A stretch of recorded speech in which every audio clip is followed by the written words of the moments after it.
నా వల్ల కాదండి మీ అమ్మ నాన్నకి చాకరీ చేయడం. పెడితే వేరే కాపురం పెట్టండి, లేదంటే నాకు డైవర్స్ ఇచ్చేయండి. నేను మా ఇంటికి వెళ్ళిపోతాను. ఏయ్, ఏంటిది డైవర్స్ కావాలని అంత ఈజీగా అడుగుతున్నావు? అదేమన్నా విజిటింగ్ కార్డు అడిగిన వెంటనే ఇచ్చేయడానికి? నా బాధ అంత ఈజీగా ఉందా మీకు? పడే వాళ్ళకి తెలుసు నొప్పి. నా వల్ల కాదు వాళ్ళంతా ఏగను. అవునా? సరే, నేను అడిగే ఈ ఒక్క ప్రశ్నకి సరైన సమాధానం చెప్పు, లేదా ఒక కారణం చెప్పు. నువ్వు ఏ చెప్పినా వింటాను, ఏం చేయమన్నా చేస్తాను, సరేనా? ఏంటది?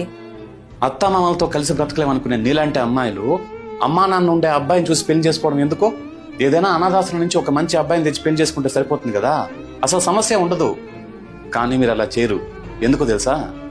మీకు అత్తమామ సంపాదించిన ఆస్తి కావాలి, వాళ్ళ బ్యాక్గ్రౌండ్ కావాలి, వాళ్ళు కని మంచిగా పెంచి బాగా చదివించిన అబ్బాయి కావాలి, ఆ అబ్బాయి సంపాదించి 6 డిజిట్స్ శాలరీ కావాలి.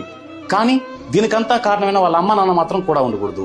మీకు పెళ్ళైన వెంటనే వేరుపడిపోవాలి. ఇదేం న్యాయం? ఒక్క కారణం చెప్పు, చెప్తావా? ఈ ప్రశ్నకు సమాధానం ఈ వీడియో చూసే వాళ్ళకైనా తెలిస్తే దయచేసి కామెంట్ చేయండి. Thank you. Download ShareChat.